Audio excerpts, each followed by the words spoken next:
We are taught that in the future, Hashem is going to come with all the glory to each and every Jew to comfort him for all the hardships and suffering they had to go through in this world. And on that day, Hashem will open up our eyes and we will be able to see that everything that ever happened to us was only good. It was only done with love and compassion for our own benefit. In Tehillim it says, Az yimale sechok pinu, our mouths will be filled with laughter, ulshoneinu rina, and we will burst out in song praising Hashem for everything. Hashem is righteous, Hashem is just, Hashem is loving. It will all be clear in the future. For now, our job is just to believe. Unfortunately, there are people who are upset and angry at Hashem. They hold grudges and they believe that Hashem dealt with them unfairly. As a result, they refuse to keep the Torah and mitzvos. While we are not allowed to judge anyone, and we don't know what others go through, nonetheless, we do know that everything in life happens for the best. When Hashem will reveal Himself, those that didn't believe in His mercy will regret it. Yet it is never too late, because in 1 second a person can do teshuvah and accept the way that Hashem had dealt with him.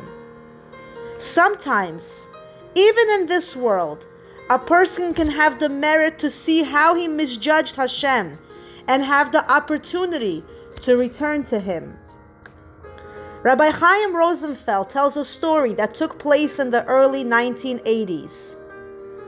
There were a group of men that were traveling to Israel to spend an uplifting Yom Kippur there. One of the travelers, a Mr. Goldstein, began talking to a man that was sitting next to him on the plane. He wasn't even sure if this man was Jewish. "Hi, how are you?" "My name is Goldstein," he introduced himself to the man. "What is your name?" "My name is Mr. Morris Schechter," replied the man. After speaking for a while, Mr. Goldstein told Mr. Schechter, "When we return to England, I would love for you to come to my house for Shabbat." "I'm sorry, but I don't keep Shabbat," said Mr. Schechter. "I'm done through Judaism. I'm done with it." He rolled up his sleeve and showed tattooed on his forearms with numbers, "I went through the Holocaust and I survived. But I had one little son that I loved very dearly. All I ever asked God was to keep my son alive. But the Nazis took him away from me, and I never saw him again. Let me assure you that I will never keep Shabbat or put tefillin again. I have given up on God and Judaism." Mr. Goldstein didn't know how to respond. Finally, he said, "Maybe we could talk a little more when we get back to England." He planned to get Mr. Schechter's phone number while they were looking for their luggage. However, they did not see each other again at the terminal. Yom Kippur arrived. The Chazan put his entire heart and soul into the words and melodies of the prayers. The next morning, the Shacharit prayer was equally inspiring. When it came time for Yizkor, Kaddish, the memorial prayer, for those who have passed on, Mr. Goldstein, whose parents were still alive, stepped out of the shul to get a little bit of fresh air. As he made his way down the block, he was shocked to see Mr. Morris Schechter sitting on the bench eating a sandwich. Mr. Goldstein said hello and asked Mr. Schechter if he knew that it was Yom Kippur today. "Didn't I tell you that I want nothing to do with Judaism?" said Mr. Schechter. "I am angry at God." Trying not to look shocked and in disbelief, Mr. Goldstein said to him, "You know, in shul we are saying a memorial prayer. Why don't you come inside and say a prayer for your son?" But Mr. Schechter wouldn't move. "Didn't you hear me? I want nothing to do with God or Judaism." "But it's not for you," said Mr. Goldstein. "Do it for your son. He's the one who's going to benefit." After a moment, Mr. Schechter told him, "But look at me. I'm not dressed appropriately to enter the shul." "Don't worry about that. It's not a problem," said Mr. Goldstein.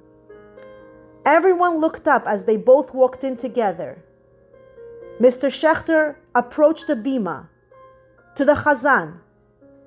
The Chazan asked him for the name of the person he would like to read for. "I would like to say a prayer for my son, whose name was Yaakov," said Mr. Schechter. "What is your name?" continued the Chazan. "Morris." "No. What is your Hebrew name?" "Moshe." "My son was Yaakov ben Moshe." The Chazan paused, and after a moment of silence he asked, "What is your last name?" "Why do you need that?" replied Morris. "Please, just tell me, what is your last name?" "It's Schechter." There was dead silence for a few seconds. With tears rolling down the Chazan's eyes, the Chazan looked straight at Morris and said, "Dad, is that you? Where were you? I have been searching for you for 37 years. The entire shul erupted in tears. The two men hugged each other and cried uncontrollably. Mr. Schechter eventually came back to Judaism. In this world, we don't always see that happy ending. Yet in the future, Hashem will show us how everything was good, even the unthinkable. For now, our job is to believe and to cling to the Emunah with all our heart and soul.